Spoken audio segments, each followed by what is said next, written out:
बरसात हुई, बरसात के बाद में मौसम जो खुला था, खुलने की वजह से दिन में जो है वो अधिकतम तापमान में वृद्धि हुई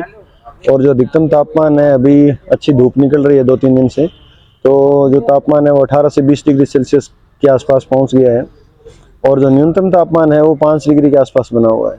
तो अभी आज मध्य रात्रि से लेकर के और कल पूरे दिन कुछ एक स्थानों पर हल्की बारिश की संभावना बन रही है और कल के बाद आगे मौसम के साफ होने की संभावना है। तो किसान भाइयों से आग्रह है कि कल का इंतज़ार, जिन किसान भाइयों ने अपने खेत में पानी देना है, सिंचाई जिन फसलों को आवश्यकता है अभी, वो एक दिन का इंतज़ार अवश्य करें, क्योंकि कल जो है वो हल्की बारिश की संभावना बन रही है। तो उसके बाद में आगे मौसम के साफ होने की संभावना है। छोटे बच्चों और बुजुर्गों के लिए तो जो इसको हम वैसे अगर देसी हिंदी में बोलें तो दैनिक जो तापांतर, यानी जो दिन है, मतलब रात्रि और दिन का जो ताप का अंतर है, टेम्परेचर का डिफरेंस जो है, वो ज़्यादा होने की वजह से किस फसल पे हो या कोई अन्य जीव जंतु पे हो,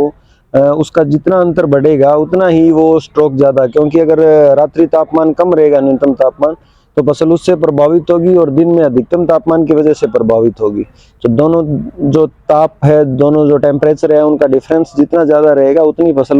नेगेटिवली इम्पैक्ट पड़ेगा उसके ऊपर। और पिछले दिनों जैसे बारिश हुई, उसमें जो न्यूनतम तापमान है उसमें वृद्धि हुई, 8-9 डिग्री सेल्सियस के आसपास पहुंच गया था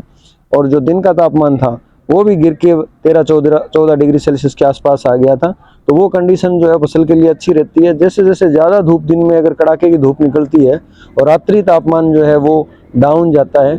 और अभी आने वाले मौसम में स्पेशली जनवरी महीने के अंदर